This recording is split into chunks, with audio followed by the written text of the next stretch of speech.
نحمده ونصلي على رسوله الكريم أما بعد فأعوذ بالله من الشيطان الرجيم بسم الله الرحمن الرحيم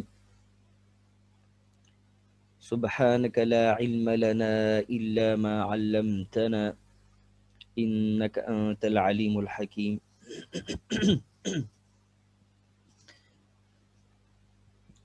محمد خباب تعلیم المقامات القرآنیہ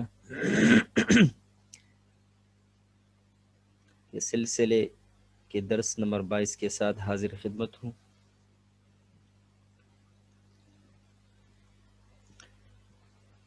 اب تک کے دروس میں الحمدللہ ہم نے مقامات کے بارے میں کافی چیزیں پڑھ لی ہے،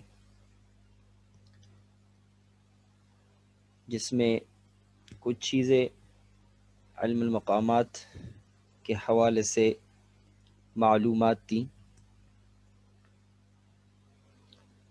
اور اس کے بعد اس کے حوالے سے اصول و قواعد جو مقرر ہے ان کو بیان کیا گیا، اور اس بات پہ میں اللہ کا شکر ادا کرتا ہوں کہ ان دروس کی جو خصوصیت ہے وہ یہ ہے کہ علم المقامات کے بارے میں یا اس کے استعمال کے بارے میں تلاوت میں بہت سی جو چیزیں ہیں جو صرف سننے میں آ رہی تھیں اس کو تفصیل کے ساتھ بیان کیا گیا، اور کوشش کی گئی کہ آسان طریقے سے ان کو بتایا اور سمجھایا جائے۔ اور کسی بھی علم کے لیے اصول قواعد مقرر کرنا، ان کو پڑھنا پڑھانا، ان کو یاد کرنے کا مقصد یہ ہوتا ہے کہ اس حوالے سے، اس علم کے حوالے سے غلطیوں سے جو ہے بچا جا سکے، اور سیکھنے میں بھی آسانی ہو، اور سیکھنے کے بعد آگے پڑھانے میں بھی آسانی ہو۔ الحمدللہ ہمارے پاکستان میں بڑے اچھے قاری حضرات موجود ہیں، آپ میں سے ماشاءاللہ مجھ سے ماشاءاللہ اچھی تلاوت کرتے ہیں، لیکن اس علم کو سیکھنے کے حوالے سے جو ابھی تک مجھے تجربہ ہو چکا تھا کہ معلومات کی کمی کے باعث جو حضرات سیکھ چکے ہیں ان کو آگے سکھانے میں دشواریاں آ رہی ہیں، اور اکثر بڑے بڑے قرآن میرے سامنے اس چیز کا اظہار کیا ہے کہ باوجود کوشش کے احباب رابطہ کرتے ہیں، لیکن سکھانے میں مسئلہ آ رہا ہے، کیونکہ سن کے ہم نے سیکھا ہوا ہے اور ذہن میں ایک خاکہ جو ہے بنا ہوا ہے، لیکن اس کو ہم آگے بتا نہیں سکتے۔ تو ان دروس کا اہتمام یا اس حوالے سے جتنا کام ابھی تک الحمدللہ اللہ کی توفیق سے ہو چکا ہے، اس کا مقصد یہ ہے کہ جو نئے سیکھنے والے ہیں وہ سیکھ جائیں، اور جو ماشاءاللہ سیکھ چکے ہیں ان دروس کے ذریعے ان کو طریقہ آ جائے علم المقامات کو پڑھانے کا، اس کو آگے صحیح طریقے سے اور آسان طریقے سے بتانے سمجھانے کا۔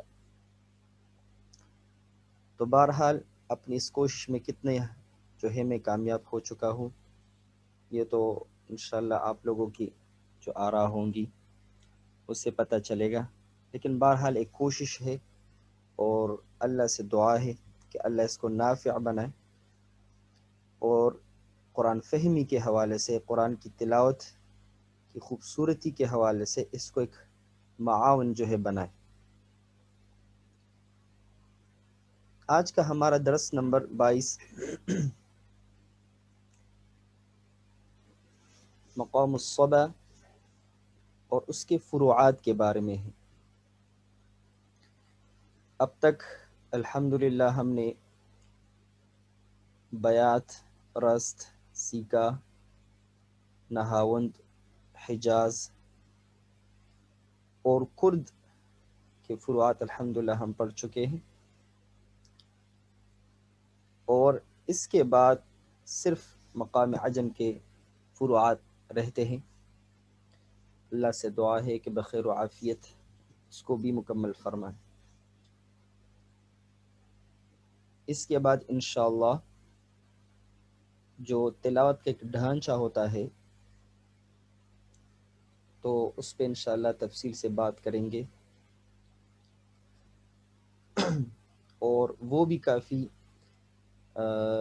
دلچسپ موضوع ہے اور معلومات سے بھرا ہوا ہے اور انتہائی فائدہ مند ہے۔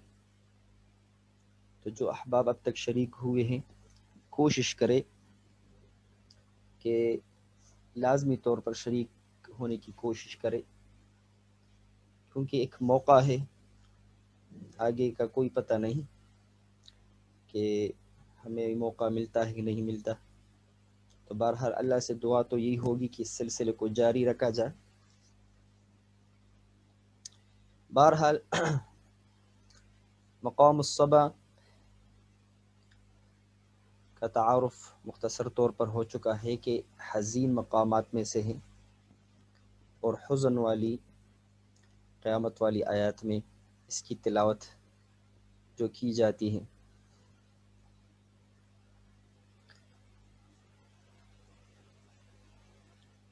اور اس کا جو لحن ہے وہ حزین ہے۔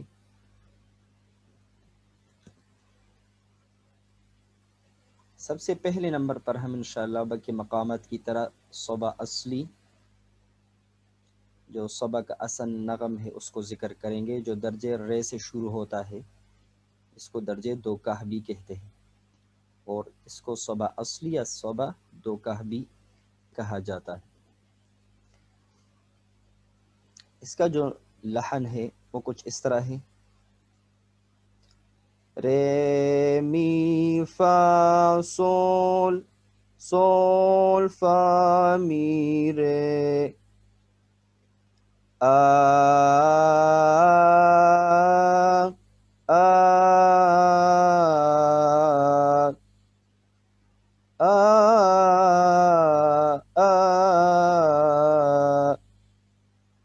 ان کا جو لحن ہے وہ بنیادی مقامات میں ذکر کیا جا چکا ہے، اور اس کا لحن اور اس کی کا جو فرق ہے بیات سے یا جو دوسرے مقامات سے وہ بھی ذکر کیا جا چکا ہے۔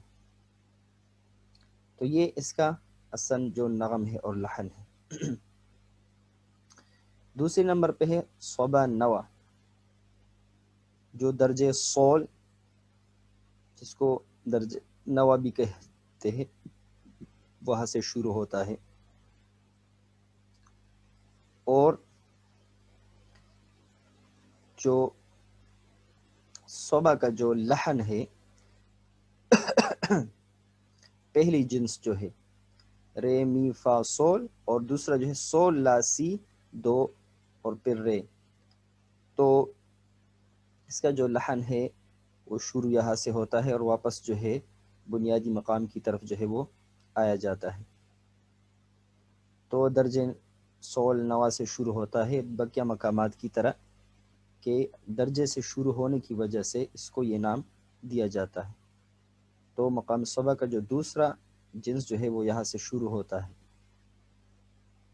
تیسری نمبر پہ ہے صبا حجاز، جو صبا اور حجاز کے ملاپ سے بنتا ہے۔ اس کا جو انداز ہے، نغم ہے، یہ بھی مستعمل ہے تلاوتوں میں۔ شیخ محمود علی البنا رحمۃ اللہ علیہ نے اس نے اپنی کچھ تلاوت میں اس کو پڑھا ہے، انشاءاللہ اس کا نغم آگے ذکر کریں گے۔ چوتھے نمبر پہ ہے صبا عجم، یہ کافی مشہور ہے اور واحد یہ فرع ہے جو صبا کے حوالے سے جو ہے جانا جاتا ہے اور پڑھا بھی جاتا ہے، صبا کے ساتھ عجم کا ملاپ۔ 5ویں نمبر پہ ہے صبا زمزمہ، اور یہ ملتا ہے صبا اور کرد کے ملاپ سے، یعنی مقام صبا کے ساتھ جب کرد ملتا ہے تو اس کو صبا زمزمہ جو ہے کہا جاتا ہے۔ 6 نمبر پہ ہے صبا محیر، یعنی جب ہم اس کے جواب الجواب میں جائیں گے رے، درجے رے، جس کو محیر بھی کہا جاتا ہے، تو اسی مناسبت سے اس کو یہ نام دیا گیا ہے، جس طرح حجاز محیر، کرد محیر، بیات محیر، اس طریقے سے صبا محیر، کیونکہ یہ چاروں مقامات ہیں درجے رے سے شروع ہوتے ہیں اور درجے رے پہ جو ہے ان کا اختتام ہوتا ہے، تو اس وجہ سے ان کو یہ نام دیا گیا ہے۔ تو بہرحال اب آتے ہیں تلاوت کی طرف۔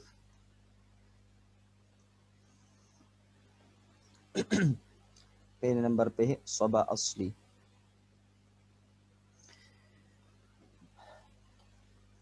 اعوذ باللہ من الشیطان الرجیم،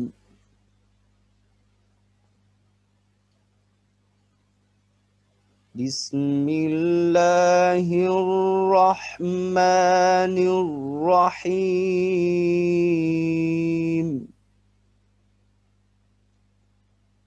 القارعة ما القارعة وما أدراك ما القارعة،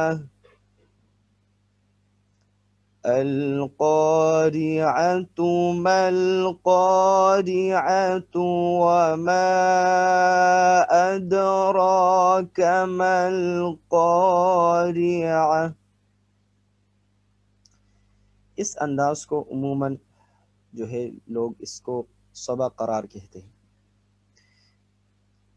اور جتنے بھی مقامات ہیں ان کا جو اصل نغم ہوتا ہے وہ قرار میں جو ہے استعمال ہوتا ہے، لیکن پڑھتے وقت ہم دیکھیں گے کہ اس کو ہم کون سے طبقے سے پڑھ رہے ہیں۔ ابھی جو میری آواز ہے یہ طبقے جواب ہے، آ یہ جو ہے طبقے جواب ہے، اور یہ جو ہے طبقے قرار ہے، تو اس لیے نغم کے بجائے جب ہم قرار جواب اور جواب الجواب کی بات کرتے ہیں تو نغم کے بجائے ہم آواز کے طبقے کو دیکھیں گے کہ اس وقت یہ کون سا طبقہ ہے، تو اس پہ جو ہے ہم اس کو کہیں گے کہ یہ قرار ہے، جواب ہے یا جواب الجواب۔ تو یہ اس کا اصلی نغم ہے۔ ایک دفعہ پھر سماعت فرمائیں۔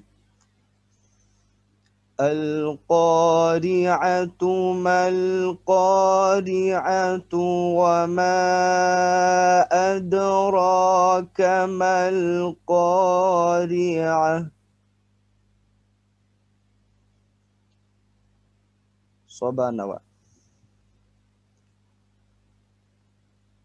اس درجے سے جو ہے یہ شروع ہوگا،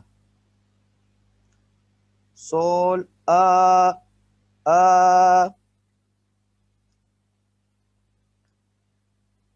يوم يكون الناس كالفراش المبثوث، يوم يكون الناس كالفراش المبثوث،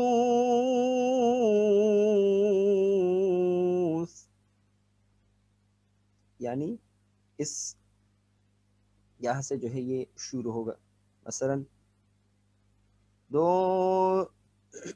دو رے می فا سول، سول سولا سی دو سی لا سول، یعنی یوم یکون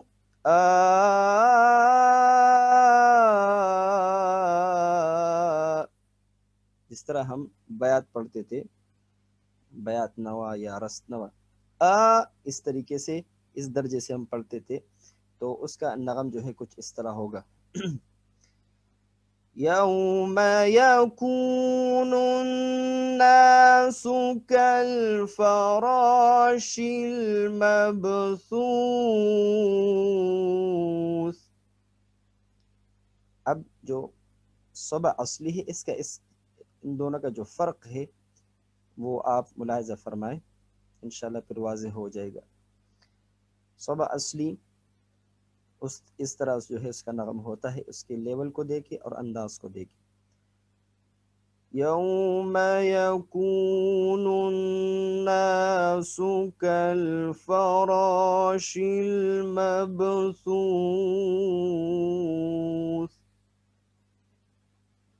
یوم یکون الناس کالفراش المبثوث، یعنی جو اصلی ہوتا ہے رے می فا سون یہاں سے ہوتا ہے، اور پھر واپس جو ہے اسی جو ہے جگہ پہ آ جاتا ہے.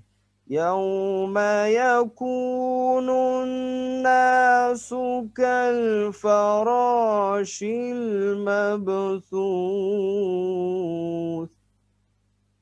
اور یہی ڈائریکٹ یہاں سے یوم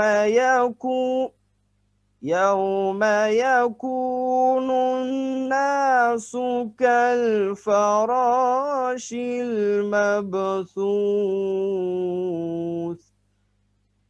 اس سے تھوڑا سا اونچا ہوگا.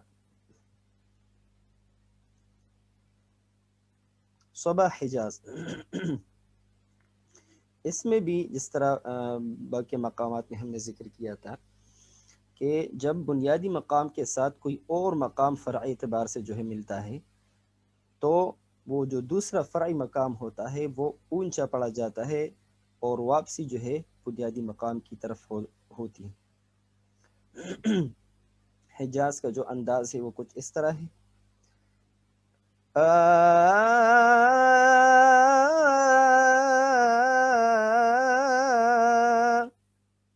یہ جو ہے حجاز کا انداز ہے، لیکن واپسی پہ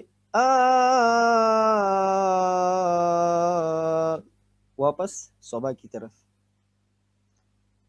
مثلا وَتَكُونُ الْجِبَالُ كَالْعِهْنِ الْمَنفُوشِ،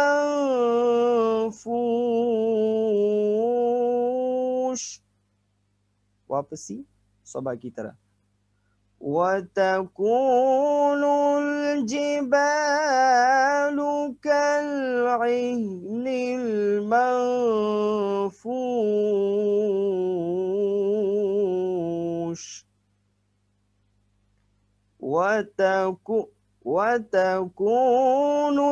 وَتَكُونُ الْجِبَالُ كَالْعِهْنِ الْمَنفُوشِ. اور اس میں اس طرح بھی ممکن ہے کہ ہم نیچے سے جو ہے صبح پڑھیں، پھر درمیان میں حجاز، اور پھر واپسی صبح کی طرف. مثلا وَتَكُونُ الْجِبَالُ كَالْعِهْنِ الْمَنفُوشِ.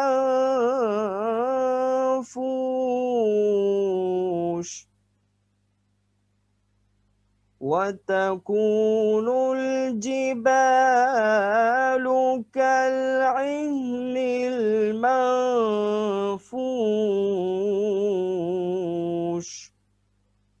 معمولی سے جو ہے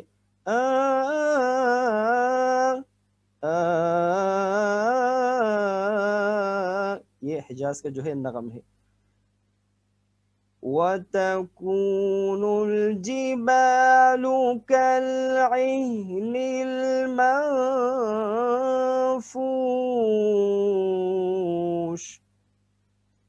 لیکن واضح طور پر جو شیخ بنا رحمۃ اللہ علیہ نے اس کو پڑھا ہے، وہ اس نے جو ہے ابتدائی سے مقام حجاز پڑھا ہے.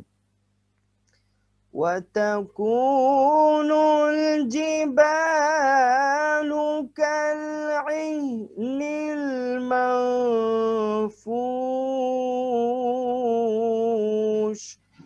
كالعهن المنفوش، واپسی جو ہے صبا کی طرف. تو یہ تھا صبا حجاز. صبا عجم یہ مشہور ہے، پڑھا جاتا ہے. اس میں بھی جو ہے ابتدا میں عجم، پھر واپسی جو ہے وہ ہوتی ہے صبا کی طرف. فَأَمَّا مَنْ ثَقُلَتْ مَوَازِينُهُ فَهُوَ فِي عِيشَةٍ رَاضِيَةٍ. فَأَمَّا مَنْ ثَقُلَتْ موازينه فهو في عيشة راضية، یعنی اوپر سے عجم اور پھر نیچے واپس جو ہے بنیادی مقام یعنی صبا کی طرف. اس میں اس طرح بھی ممکن ہے کہ ہم صبا سے شروع کر کے وقف جو ہے وہ اونچے اس پہ کر لیں عجم پہ، اور اس کے بعد عجم سے شروع کر کے واپس جو ہے صبا کی طرف آ جائے. مثلا فَأَمَّا مَنْ ثَقُلَتْ مَوَازِينُهُ فَهُوَ فِي عِيشَةٍ رَاضِيَةٍ. اونچے جگہ پہ جو ہے اس کا جو ہے وقف کریں گے. فَأَمَّا مَنْ ثَقُلَتْ مَوَازِينُهُ فَهُوَ فِي عِيشَةٍ رَاضِيَةٍ. تو اس طریقے سے بھی ممکن ہے، اور اس کو اس طریقے سے بھی پڑھا گیا ہے. اور ایک ہی آیت میں صبا سے شروع کر کے عجم کی طرف اور واپسی جو ہے صبا کی طرف بھی ممکن ہے. مثلا فَأَمَّا مَنْ ثَقُلَتْ مَوَازِينُهُ فَهُوَ فِي عِيشَةٍ رَاضِيَةٍ. تو اس طریقے سے بھی ممکن ہے. بہرحال حضرات نے اس کو کافی سنا ہے، یہ جو ہے مشکل نہیں ہے، آسانی سے جو ہے سمجھ میں آنے والا ہے. صبا زمزم، اس کو بھی جو پرانے شیوخ ہیں ان کی تلاوتوں میں جو ہے استعمال ہوا ہے، آپ حضرات نے اس کو سنا بھی ہے. اور اس کے ساتھ جو ہے کر جو ہے ملتا ہے کہ جس کی وجہ سے مزید جو ہے حزین ہو جاتا ہے، اس میں حزن آ جاتا ہے. مثلا جو بنیادی نغم ہے صبا کا وہ اس طرح ہے وَأَمَّا مَنْ خَفَّتْ مَوَازِينُهُ فَأُمُّهُ هَاوِيَةٌ. صبا زمزمہ میں کچھ اس طرح ہوگا وَأَمَّا مَنْ خَفَّتْ موازينه فأمه هاوية. وأما من خفت موازينه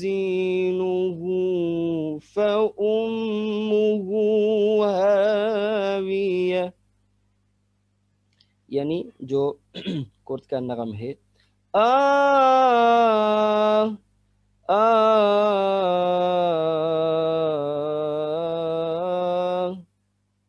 اس کے ساتھ جو ہے صبا جو ہے مل جائے. مثلا کرد جو ہم نے کل پڑھا تھا، اگر اس کو اس لیول سے ہم شروع کرتے ہیں یا وَأَمَّا مَنْ خَفَّتْ خفت موازینه فأمه هاویہ، یہ بالکل الگ الگ کر کے، لیکن جو اس کا جو نغم عموماً پڑھا گیا ہے وہ بالکل اس کے ساتھ جو ہے ملا کے کا مطلب یہ ہے کہ بالکل ایک پوائنٹ پہ صبا، ایک پوائنٹ پہ جو ہے وہ کرد. مثلا وَأَمَّا مَنْ خَفَّتْ مَوَازِينُهُ فَأُمُّهُ هَاوِيَةٌ وَأَمَّا مَنْ خَفَّتْ موازينه فأمه هاوية. یہ یہ جو انداز ہے، یعنی بنیادی جو صبا ہے اس کا انداز ہے. وَأَمَّا مَنْ خَفَّتْ مَوَازِينُهُ وَأَمَّا مَنْ خَفَّتْ موازينه فأمه هاوية. تو یہ اس کا جو ہے انداز جو ہے بنتا ہے صبا کے ساتھ کرد کا. تو اس کو کہیں گے ہم صبا زمزمہ. یہاں وہی انداز کے جواب سے شروع کر کے جواب الجواب اور واپس جو ہے پھر جواب کی طرف، یعنی یہاں سے ہم شروع کریں گے سول لا سی دو رے، پھر جو ہے واپسی اس لیول پہ، اور پھر یہاں سے شروع کریں گے واپسی اس لیول پہ ہم آئیں گے. وَمَا یہاں سے اس میں ہم نے پڑھا تھا ہم نے جو ہے صبا نوا میں پڑھا تھا، کیونکہ ہم اس لیول پہ نہیں جائیں گے کیونکہ ہم اس ٹائم جواب پڑھ رہے تھے. تو اب ہم اس لیول کو کراس کریں گے، تو جب اس کو ٹچ کریں گے تو یہ محیر بن جائے گا. مثلا وَمَا أَدْرَاكَ مَا هِيَ نَارٌ حَامِيَةٌ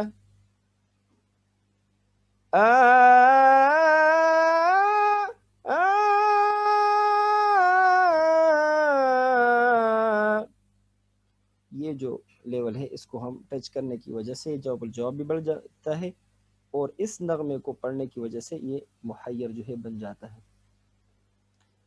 وَمَا أَدْرَاكَ مَا هِيَ نَارٌ حَامِيَةٌ.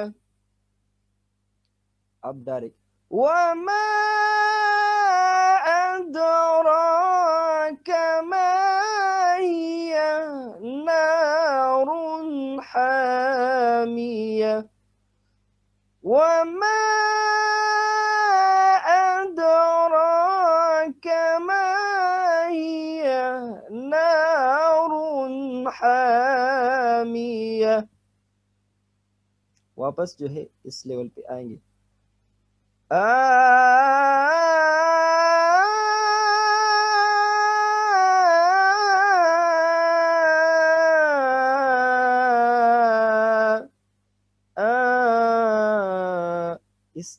اس کو نہیں پڑھیں گے، یہ 3 درجے نہیں پڑھیں گے بالکل نیچے آئیں گے، بلکہ جس لیول سے ہم نے سٹارٹ کیا تھا واپس جو ہے ہم اسی لیول پہ آئیں گے. وَمَا أَدْرَاكَ مَا هِيَ نَارٌ حَامِيَةٌ وَمَا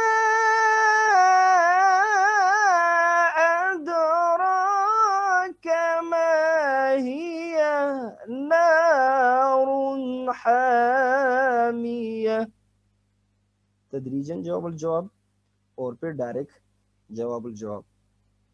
اور پھر میں بھی بات کروں گا کہ تلاوت میں کوشش کرنی چاہیے کہ یہی طریق جو ہے اختیار کیا جائے. کہ تدریجاً جو ہے آواز اٹھایا جائے. مثلا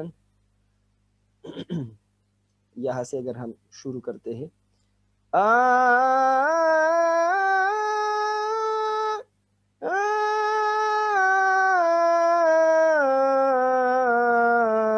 یہ نیچے جو ہے یہاں سے جو ہے جو آخری اس کا نغم بنتا ہے، کیونکہ ہم نے یہاں سے شروع کیا تھا، تو یہ جو نغمہ ہے یعنی رس سے تھوڑا سا یہ اونچا ہوگا. جو بیات ہے، حجاز ہے، کرد ہے اور یہ صبا ہے، تو ان کا جو جواب الجواب ہے وہ ایک درجے جو ہے ان سے اوپر آئے گا، ان کا جو نغمہ ہے. ایک دفعہ پھر سماعت فرمائے. وَمَا أَدْرَاكَ مَا هِيَ نَارٌ حَامِيَةٌ وَمَا أَدْرَاكَ مَا هِيَ نَارٌ حَامِيَةٌ. تو یہ تھا صبا محیر، جواب و جواب الجواب. تو آج کا جو سبق تھا اپنے اختتام کو پہنچا. آج کے سبق میں ہم نے مقام صبا کی فروعات اور ان کی تلاوت پیش کی. امید ہے کہ احباب کو سبق جو ہے سمجھ آ گیا ہوگا.